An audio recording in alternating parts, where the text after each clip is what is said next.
Good evening mga idol. Mga idol, magluluto na naman tayo mga idol. Meron tayong pinirito mga idol, saka mga idol pang-isiw. Tuna. Mga idol, ito nga pala mga idol, may kunti akong isi-share na kaalaman sa inyo mga idol, no? Dahil sa pagkain naman yung content natin ngayon, share ko na rin din sa inyo mga idol. Sa mga hindi nakakaalam. So mga nakakaalam din, share ko na rin, di ba? Sayang rin naman, dito na rin naman tayo. Alam niyo ba mga idol, kaya dapat talaga nating importante hugasan ang mga gulay mga idol. Bakit mga idol? Siyempre sasabihin niyo mga idol, para maging malinis. Yes, tama yun mga idol.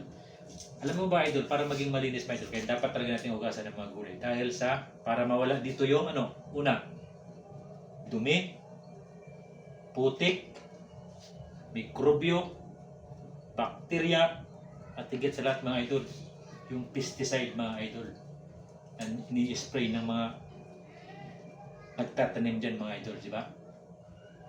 Okay na mga idol, sana idol may natutunan kayo.